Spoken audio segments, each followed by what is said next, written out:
मेवात वो सरजमी है जो अपने साहस, वीरता, वतन परस्ती और मेहमान नवाजी के लिए मशहूर है।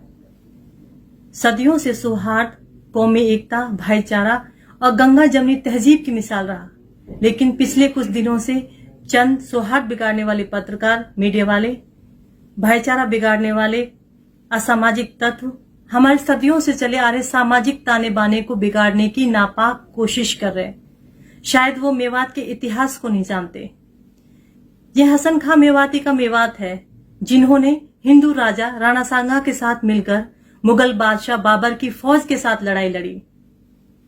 ये गांधी जी का मेवात है, जिसमें गांधी जी ने आकर घासाड़ा गांव में कहा था कि मेवाती देश की रीढ़ की हड्डी हैं। मेवात में हिंदू और मुसलमान दोनों के रीति रिवाजों का एक खूबसूरत संगम है। यहाँ काशी और काबा, राम और रहीम, कुरान और गीता, जमजम और गंगा जल, सबका समान रूप से इस्तकबाल होता है, समान रूप से अदब और एहतराम होता है। यहाँ ईद और दिवाली, मुहर्रम और दशहरा, शब्बे बारात और जन्माष्टमी सब मनाते हैं। मेवात में कभी कोई सांप्रदायिक दंगे नहीं हुए। मेवात ने कभी किसी दलित दूल्हे को या महादलित दूल्हे को घोड़े से नहीं उतारा, ना उसकी बारात को किसी खास मोहल्ले, गली या मस्जिद के पास गुजरने से रोका। तो ये आपसी सद्भाव और प्यार ही तो है जो मेवात में है। मेवात एक अमन परस्त और भाईचारे का गुलदस्ता है। मेवात से पलायन का कुछ लोग दुष्प्रचार कर रहे हैं और इस पलायन को हिंदू मुस्लिम के एंगल से जोड़ रहे हैं। हकीकत में ये पलायन रोजगार की तलाश में था, बच्चों के उज्जवल भविष्य के लिए, बच्चों की अच्छी शिक्षा के लिए, और सभी कौमों का हुआ था, चाहे वो हिंदू थे या मुसलमान, दोनों कौमों का हुआ था और बदस्तूर आज भी जारी है। और सिर्फ मेवात में नहीं, हिंदुस्तान के हर कोने में ये पलायन जारी है जो पिछड़ा हुआ है, जहां अच्छी फैसिलिटीज नहीं है, जहां स्कूल कॉलेजेस नहीं है, जहां रोजगार की कमी है, हर जगह इस तरह के पलायन हो रहे हैं। जितने लोग सरकारी नौकरी में थे, चाहे वो हिंदू थे या मुसलमान, ज्यादातर अपने बच्चों को अच्छी शिक्षा और उज्जवल भविष्य के लिए शहरों में ले गए, मेवात से पलायन किया, जिसका जीता जागता उदाहरण मैं खुद हूं। मेरे वालिद साहब सरकारी नौकरी में थे, हमारे उज्जवल भविष्य के लिए शहर ले गए। अब मेवात से पलायन कैसे शुरू हुआ, इसके लिए हमें उस दौर में जाना पड़ेगा जब मेवात में खेतीबाड़ी हल और बैल से हुआ करती थी और अधिकांश लोगों का जीवन खेतीबाड़ी पर निर्भर करता था। उस वक्त मेव किसान था और जो अन्य जातियां मेवात में थी वो दस्तकार थी। दस्तकार में दोनों थे, हिंदू भी थे और मुसलमान भी थे। हिंदू दस्तकार थे जैसे दलित, महादलित, बनिए, नाई, बाढ़ी, लोहार, और मुसलमान दस्तकारों में थे जैसे सक्का, नाई, लोहार, बाढ़ी, रंगरेज, जुलाहे। उस दौर में सबका अपना अपना काम था। मेव खेतीबाड़ी करता था और बाकी सभी दस्तकार कौमें अपने दस्तकारी काम करते थे। जैसे लोहार रोजमर्रा की लोहे की चीजें बनाता था, खाती रोजमर्रे की लकड़ी की चीजें बनाता था, कुम्हार मिट्टी के बर्तन बनाता था, नाई बाल बनाते थे, तेली तेल और खल बनाते थे, चर्मकार जूते बनाते थे, बनिया दुकानदारी करते थे, जुलाहे कपड़े बनाते थे, रंगरेज कपड़े रंगते थे।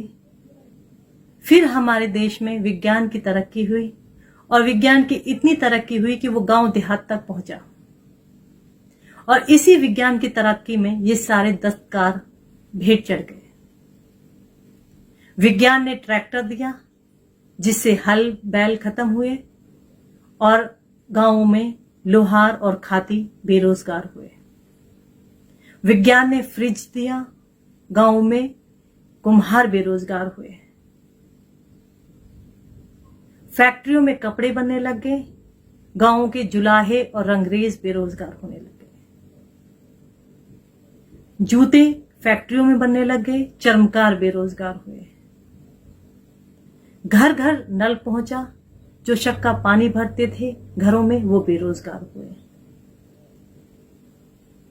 अब इन सब दस्तकारों के पास ना तो अपनी जमीनें थी और ना इन्हें खेती करना आता था। गांव में ये सब भूखे मरने लगे। फिर रोजगार की तलाश में ये शहरों और कस्बों की तरफ चले। अब आप लोग ही बताइए, ये पलायन रोजगार के लिए था या किसी खास संप्रदाय के दबाव में था? ऐसा नहीं है कि सभी दस्तकार कौमें मेवात छोड़कर चलेगी। आज भी लगभग सभी गांवों में हिंदू और मुस्लिम दोनों दस्तकार कौमें हैं, जैसे कुम्हार और नाई। और मेवात के जो बड़े गांव हैं जिनमें मिनी बाजार लगते हैं, मतलब छोटे छोटे बाजार लगते हैं, उनमें हिंदू दस्तकार कौमों के साथ आज भी स्वर्ण हिंदू रहते हैं, जैसे सुनार, ब्राह्मण। और इनका अपना गांव की राजनीति में खास रोल होता है। मेवात में भाईचारे, सौहार्द और राजनीति की ऐसी मिसालें हैं जो शायद भारत के किसी और कोने में नहीं मिलेंगे। बिछोर है, मेवात का बड़े गांवों में शुमार है और मुस्लिम बहुल्य गांव है, जिसमें लगभग 90% मुस्लिम है, लेकिन 45 साल तक उसमें सरपंच एक पंडित रहा।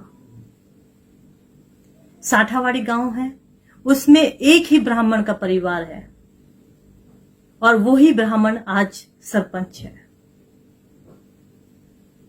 चंदेनी गांव में 2009 में एक जनरल सीट से दलित को सरपंच चुना गया।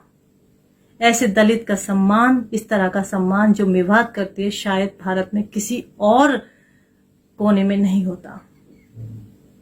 चित्तौड़ गांव है जो मुस्लिम बहुल्य गांव है, उसमें जनरल सीट से एक दलित को सरपंच चुना।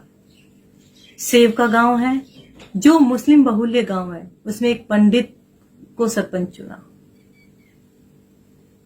ऐसी सांप्रदायिक सद्भाव और वतन परस्ती की मिसालें शायद कहीं और नहीं मिलेंगी। तुम कुछ भी कहो, तुम्हारी रिपोर्टें कुछ भी कहें, लेकिन आज भी हम गंगा जमनी तहजीब का एक जीवंत उदाहरण है। मेवात एक अमन परस्त और भाईचारे का गुलदस्ता है। जय हिंद, जय मेवात।